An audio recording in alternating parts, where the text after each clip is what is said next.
If you're out there shopping for a small SUV in 2025, odds are good you're looking at the Mazda CX-5 or the Toyota RAV4. They're both solid rides, but after driving them back to back, let me tell you, one of them definitely punches above its weight. Hello everyone, this is Scott from CarlandTV. It's time to hop in the front seat because today we're stacking up the 2025 CX-5 and RAV4 to see which one's really worth your hard-earned money. Before I start, I would really appreciate it if you would push those buttons below. The subscribe button, the notification bell, all of them. This is not necessary, but those little clicks help a brother out. Plus, it pushes me to give you more valuable car-related content on your screen. Now, buckle up and let's get back to the video. I think it's impossible to start this rundown without talking about what's under the hood of these two rides. The 2025 Mazda CX-5 comes with a 2.5-liter naturally aspirated four-cylinder pushing out about 187 horsepower and 186 pound-feet of torque. And if you step up to the turbo model, you're looking at a much healthier 256 horsepower and 320 pound-feet when you're feeding it premium gas. Meanwhile, the 2025 Toyota RAV4 runs a 2.5-liter four-cylinder as well, but it's naturally aspirated across the board unless you jump to the hybrid. The gas-only model gives you 203 horses and 184 pound-feet. Nothing wild, but it's rock solid. Mazda has got a slight edge on the oomph factor when you go turbo. No question about that. Fuel economy is tight too. I mean, the RAV4s are pulling 27 miles per gallon and 35 miles per gallon on the highway. On the flip side, I see that the CX-5's a little thirstier, especially with the turbo, as it gets 22 miles per gallon in the city and 27 miles per gallon on the highway. For their price, the base CX-5 starts right around $30,000, but you're climbing closer to $39,000 when you spec out the turbo signature trim. The RAV4 kicks off cheaper, around $29,000, and even a loaded limited or TRD off-road model still hangs around $39,000 to $42,000 if you add some toys. New for 2025, Mazda tweaked the CX-5's all-wheel drive system for better torque split and sharpened up the grille design. It looks slicker, in fact, a little more Audi-like. For Toyota, the biggest changes they implemented in the 2025 RAV4 are some light interior tech updates, as well as the new Woodland Edition with beefier off-road gear on the RAV4. Nothing game-changing, but stuff you'll notice when you're behind the wheel. If you're the type who notices how a car sits when you park it in front of a restaurant, the CX-5's gonna grab your eye first. It's just built cleaner. It's lower, leaner, almost like a big German hatchback. The front end is sharper for 2025, that winged grille design pulling tighter into those slim headlights.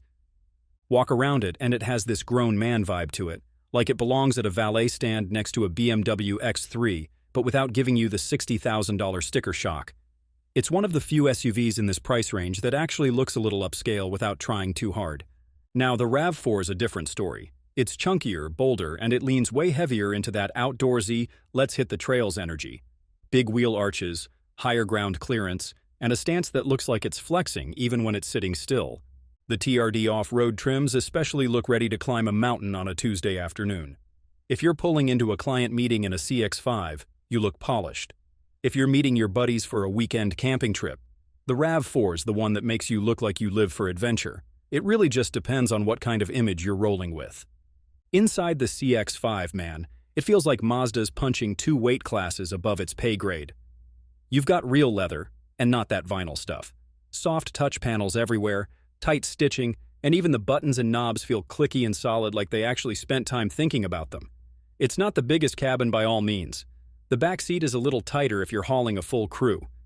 However, here's something I can tell. If you're solo, got a passenger, or a small family, it feels like a real luxury light experience.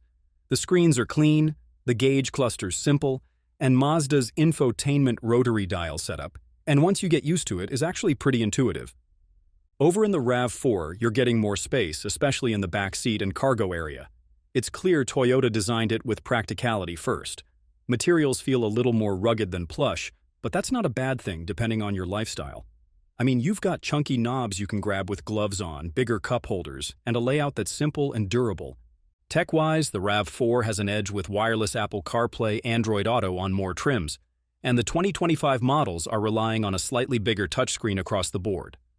Now, If I'm stuck in bumper-to-bumper traffic for an hour, I'd rather be sitting in the CX-5 soaking in that softer, more upscale feel. The second you grab the wheel of these two SUVs, the difference smacks you right in the face. Mazda didn't just build the CX-5 to haul groceries, they built it for people who actually still enjoy driving. It's one of the few crossovers under 40 grand that still feels like a driver's car. You're getting what they call G-Vectoring Control Plus, or just fancy words for a system that subtly adjusts engine torque and brakes when you turn to make it feel smoother and tighter through corners. It's not marketing fluff either. When you carve into a highway on-ramp or even just a tight city corner, the CX-5 stays flat, planted, and way more composed than you expect for a crossover. In terms of steering feel, it's sharp. 2.5 turns lock-to-lock, as verified by Mazda, and it's weighted just enough so you know what the front tires are doing. Mazda also cranks up the premium feel of the CX-5. It got double-glazed front windows and extra sound deadening to make highway cruising seriously quiet, even on cheaper trims. This thing feels way closer to a BMW X1 or Audi Q3 than a typical compact SUV. Now the RAV4 is a totally different animal, and that's by design. Toyota tuned the RAV4 to be simple, predictable, and comfortable. The steering is lighter, less direct, and gives you more play at the center, which is fine for regular daily driving, but you won't be carving corners with it. On the road, especially at highway speeds, the RAV4 feels a little floatier. The soft suspension tuning soaks up bumps effectively, but you do feel a little body roll when you push it. They also designed the RAV4's multi-terrain select on all-wheel drive models with dirt, sand, snow, and mud modes, which tweak throttle, brakes, and torque delivery for slippery conditions. Great if you're leaving the pavement, and to be fair, Toyota's 8.4 inches of ground clearance and higher in TRD models gives it more legit trail ability than the CX-5's 7.6 inches. Both have available all-wheel drive. It's standard on the CX-5 in 2025 and optional on lower RAV4 trims. However, I noticed that these two systems behave differently. Mazda's iActive all-wheel drive is a predictive system. It's always reading steering input, temperature, wheel speed, and throttle to adjust torque split before you slip. Toyota's all-wheel drive, on the other hand, is reactive. It waits for a slip to occur before kicking in. If you want engagement, sharpness, and that tight, tucked-in feel, the Mazda CX-5 is the no-brainer. However, if you want comfort, easy cruising, and off-road readiness, the Toyota's your buddy. Neither one is wrong. It's just which flavor fits your life better. Of course, I don't talk about the RAV4 without talking about Toyota's reputation for reliability. These things are tanks. I've seen them roll 250,000 miles with nothing more than oil changes and new tires.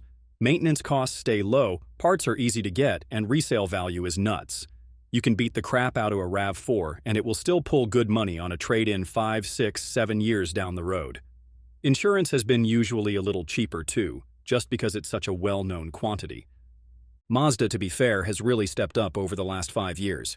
There used to be folks who would side-eye them for long-term durability, but nowadays the CX-5's right up there close to Honda and Toyota. Repairs are a little pricier. After all, parts aren't quite as dirt cheap and it's a little more sensitive to regular maintenance, especially the turbo engines. But real-world owners are actually putting big miles on these newer Mazdas without major headaches. Needless to say, Toyota is still the king for bulletproof reliability, but Mazda's not far behind anymore, and you definitely get a fancier ride for the money. So here's the deal.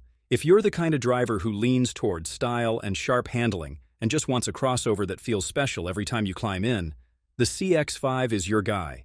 Perfect for city driving, commuters who want a little luxury without paying German prices, or anyone who still likes to drive their car, not just ride in it. That upscale cabin and that driving precision? Hard to beat unless you're spending way more. If you're hauling family, dogs, bikes, and camping gear and just need something dead reliable that'll take a beating and keep rolling, the RAV4 is tough to argue with. It's the safe pick, it's the smart pick, and it's one of those rides that just works. But if it were my money? Well, personally, I'd be grabbing the CX-5. It just feels like you're getting way more bang for your buck. And honestly, life's too short to drive boring cars if you don't have to.